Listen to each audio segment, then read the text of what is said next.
Your excellency राष्ट्रपति Putin, सम्मानित अतिथिगण, नमस्कार।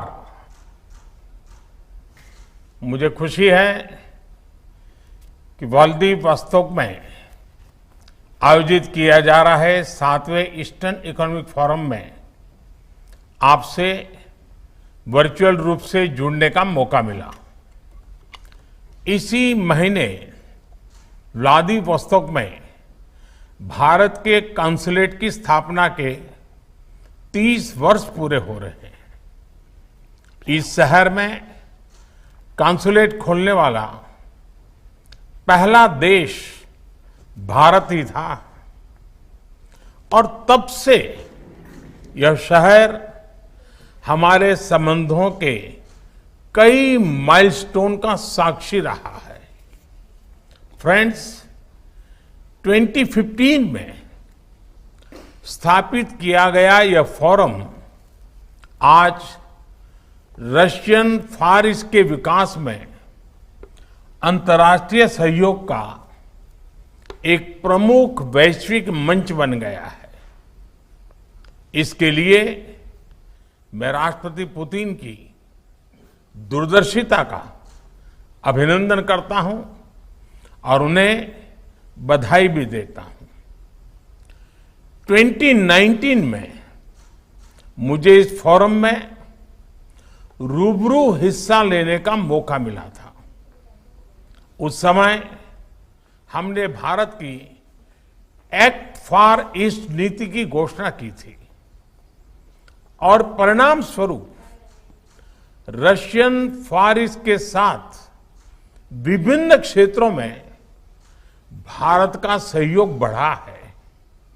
आज यह नीति भारत और रूस की special and privilege strategic partnership की एक प्रमुख स्तंभ बन गई है। फ्रेंड्स, चाहे हम इंटरनेशनल नॉर्थ साउथ कॉरिडोर की बात करें, चेन्नई व्लादिवोस्तोक मैरीटाइम कॉरिडोर की या नॉर्दर्न सी रूट की, भविष्य में कनेक्टिविटी हमारे संबंधों के विकास में महत्वपूर्ण भूमिका निभाएगी। भारत आर्कटिक विषयों पर रूस के साथ अपनी भागीदारी को मजबूत करने के लिए इच्छुक है।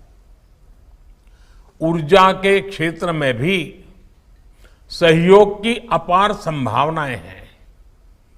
ऊर्जा के साथ साथ भारत में फार्मा और डायमंड्स के क्षेत्रों में भी रशियन फार ईस्ट के महत्वपूर्ण निवेश किए हैं। रूस कोकिंग कोल की सप्लाई के माध्यम से भारतीय स्टील इंडस्ट्री के लिए एक महत्वपूर्ण भागीदार बन सकता है। हमारे बीच टैलेंट की मोबिलिटी में भी अच्छा सहयोग बन सकता है। भारतीय प्रतिभा ने विश्व के कई साधन संपन्न क्षेत्रों के विकास में योगदान दिया है।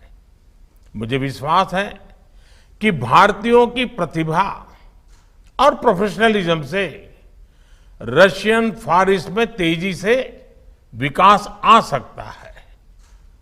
फ्रेंड्स, भारत के प्राचीन सिद्धांत वसुधैव कुटुंबकम ने हमें विश्व को एक परिवार के रूप में देखना सिखाया है। आज के ग्लोबलाइज वर्ल्ड में विश्व के किसी एक हिस्से की घटनाएं पूरे विश्व पर प्रभाव पैदा करती है। यूक्रेन संघर्ष और कोविड महामारी से ग्लोबल सप्लाई चेन्स पर बड़ा असर पड़ा है। फूड ग्रेन, फर्टिलाइजर और फ्यूल की कमी विकासशील देशों के लिए बड़ी चिंता के विषय है। यूक्रेन संघर्ष की शुरुआत से ही हमने डिप्लोमेसी और डायलॉग का मार्ग अपनाने की आवश्यकता पर जोर दिया है। हम इस संघर्ष को समाप्त करने के लिए सभी शांतिपूर्ण प्रयासों का समर्थन करते हैं। इस संबंध में हम अनाज और फर्टिलाइजर के सुरक्षित निर्यात संबंधित हाल की सहमति का स्वागत भी करते हैं।